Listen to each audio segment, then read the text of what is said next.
was really started by the college kids that got out of hand outside the Cove, and coupled with there were just way too many people in town that weekend, a poorly trained police force. You know, it was a tinderbox waiting to happen.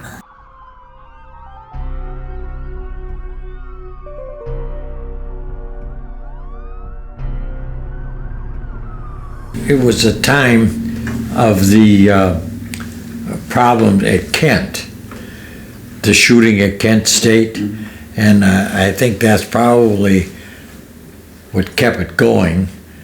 And then we had our motorcycle problems, and that was another whole thing there. 1965 was beautiful, beautiful weekend. It was the 4th of July weekend, hot, people everywhere. It was an ideal day, and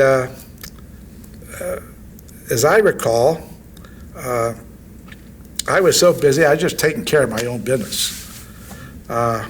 We were busy. I mean, morning, noon, and night. And I had an entertainer that night performing. Billy Hudson was entertaining for me. And at approximately 9:30, quarter to 10 or so, being down at the east end of the strip, I noticed a sheriff cruiser coming by my bar window, and the flasher was going. And I said, I wonder what's wrong, you know. People, my bar is packed. Okay, full. Every bar in town is full. The weather is just ideal. It's a beautiful Saturday night. It's beautiful, hot. Everybody's just having a good time. Everybody in town needed more beer. Everybody needed more of everything. We were doing a tremendous business that weekend. In fact, from what I found out later, I didn't know this at the time, but I found this out later from various sources, that the Cove at that time was the congregation place for most of the younger people. And that weekend, they were jam-packed. And he had to, at 4 o'clock or 5 o'clock, he had to empty his place just to get the place in order again, because the restrooms need to be cleaned, the coolers need to be restocked, and he had to get beer cooled and everything else, you know. So undoubtedly, those persons who were told to leave and promised that they could return later on that evening because they had a stamp on their hand or something of that nature. Well, that evening, whenever they wanted to return, they couldn't get in because the place was already full. The rumble was that people were pushed out of the Cove and wanted to go back in, and they wouldn't let them back in. There was such a mob of people outside at the time. It was shoulder to shoulder. Anyways, all of a sudden, traffic stopped. Traffic was crawling, but all of a sudden, traffic stopped, and you can see people, it was basically college kids, young people, running down the sidewalks and the streets in between the cars and everything toward Eddie's Grill. Toward the east end of the strip. And then as people started walking back the other way, they what's going on? And you heard the term riots. I happened to be downtown at the time, and I didn't get home for 2 days? 2 days before I got home. And so, we had the sheriff department, and we had the National Guard. We had the National Guard in there, and thank God Finley was our mayor, and he really controlled things very, very well.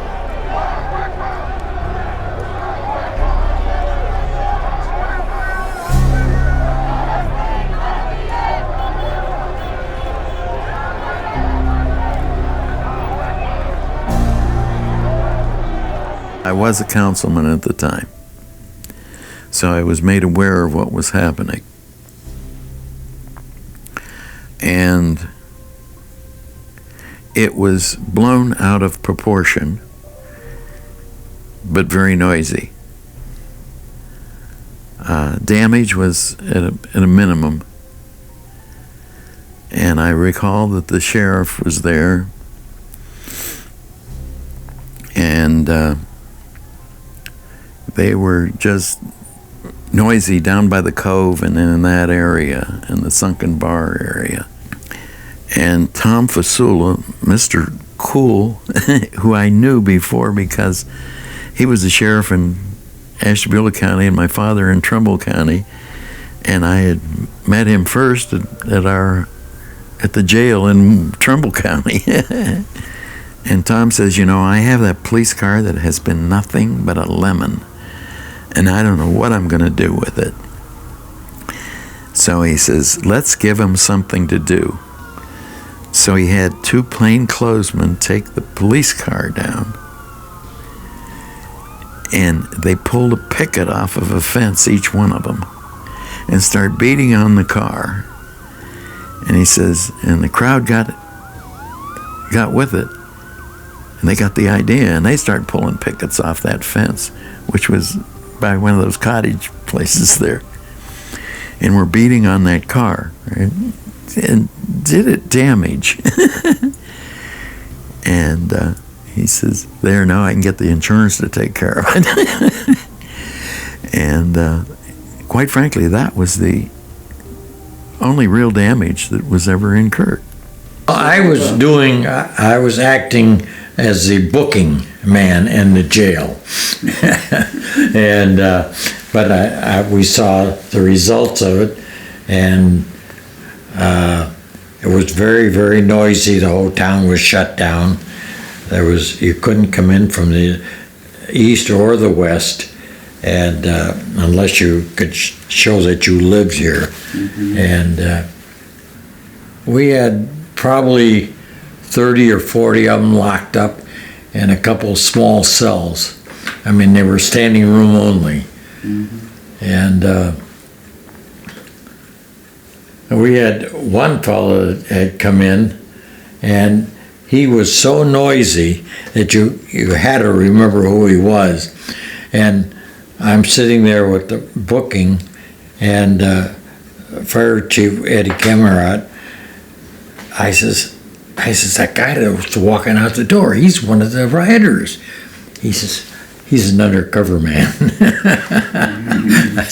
Oh, and he was the word. He kept those people all stirred up, and you never ever think it was an undercover man, because he was about the same age, you know. And all of a sudden, I see him walking out the door, and my God, Ed, that's the guy that was causing all the trouble. He says, no, he's the undercover man.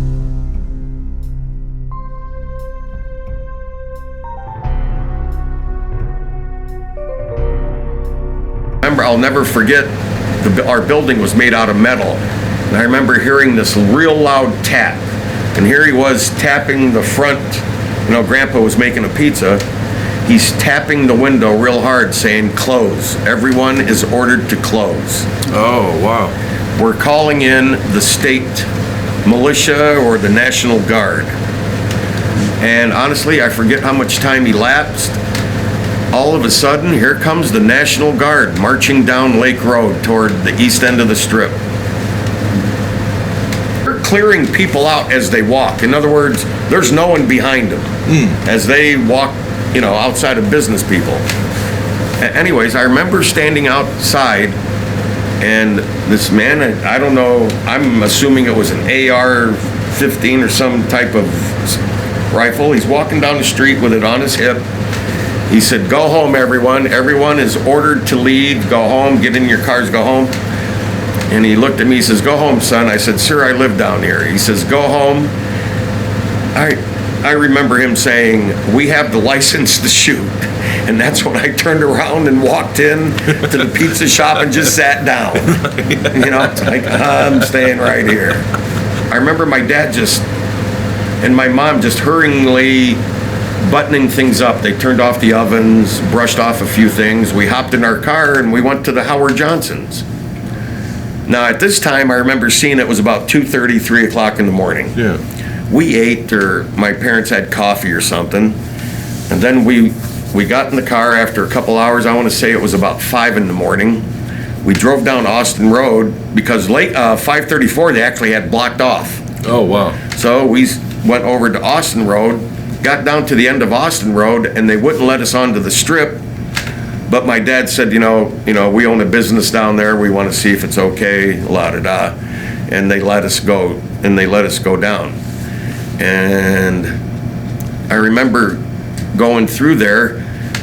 I don't remember any damage. I remember this one real nice picket fence was all busted up. But Eddie's Grill, I don't remember any broken windows in any establishments or anything. There was basically a handful of people on the strip at the time at 5 o'clock in the morning. But there was no visible, I don't recall any visible damage. And that night, on Saturday night, I was working at the drive-in, the drive-in theater in Ashtabula.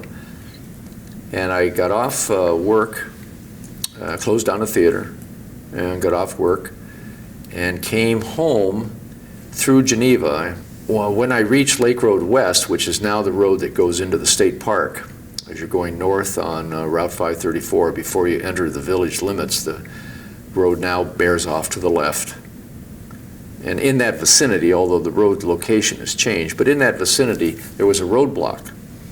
And I didn't know what was happening, and I was told that there was a riot in the village by the police who were at the roadblock, and I was told to turn around and go back. And when I identified myself as a village resident, they suggested that I park along the berm of Lake Road West. My house was about a half a mile away. I could hear this an unearthly roar coming from the village. I'm walking east toward my house, and of course the village now is beyond my house. The center of the village is another half mile past my house, and the roar was unearthly. It was a constant thunder intermixed with crashing glass and collision sounds, and I got to the house. I don't remember seeing my parents. I don't recall where they were, but I figured something was going on that required attention, and I walked up to Village Hall, which at that time was on South Spencer Drive, and I walked to Village Hall to see if I could help, and there was a lot of, I won't say chaos, but there was a lot of action. People walking, running, yelling, police officers coming in and out of the building, cars, students, or not students, but people under arrest, and young people under arrest and being processed. And I stood inside the Village Hall, and I was familiar with Village Hall because we'd had our Boy Scout meetings there. We had a scout troop in the village and Christmas parties there, and it was a familiar place to me. But this was not my Geneva-on-the-Lake Village Hall as I looked at it. It was just, I realized I was in the wrong place at the wrong time. And the feeling was punctuated when a police officer came through, helped on each side by his colleagues, and I could see clearly that his helmet had a dent in it, and it was a dent that ruptured the surface of the helmet. And he had been, as it was described by the people, he had been hit by a brick, and there was nothing I could do, and I didn't offer. I don't recall speaking to the mayor or the police chief, and just quietly stepped back and watched this for a few minutes and then turned around and came back home. And then read about, I think I just stayed home then for 2 days. I don't think the village, I don't recall. I don't recall the village being operational the following Sunday or even the Monday. You know, they closed us up. And here, these nice people that was coming for breakfast was waiting to get in, and I let them in. And oh boy, they came and jumped all over me because I wasn't supposed to let anybody in the restaurant. I couldn't see them standing out there with all these hippies out there. So I let them in and I fed them. They wanted to close me up, that was it. I couldn't see them standing out there.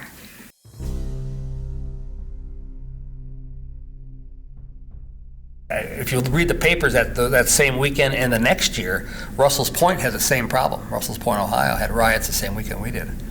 The only difference was they didn't have an NBC affiliate out here, Channel 3, that was filming and getting it on national news.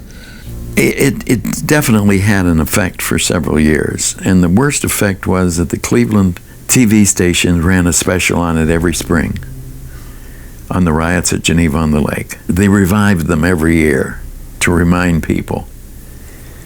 And it definitely hurt things, because we were doing, up till that time, we were just, could do no wrong. We read about it in the paper.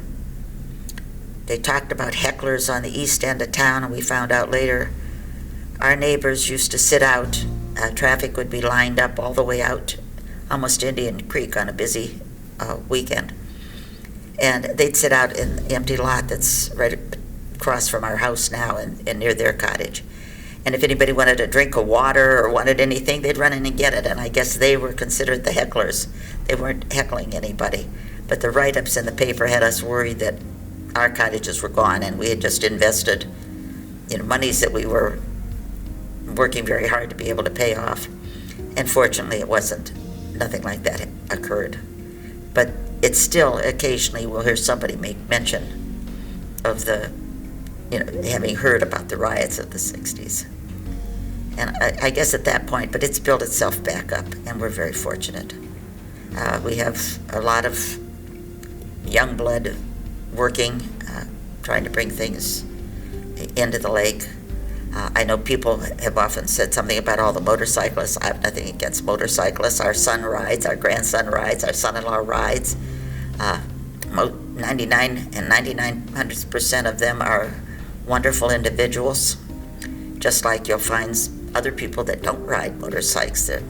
There are always a few of them that are not the kind of people that you would want visiting you. But most of them are just wonderful people. So we just enjoy being there. It was just a bunch of kids that had a little beer in them and a hot summer night and nothing else to do.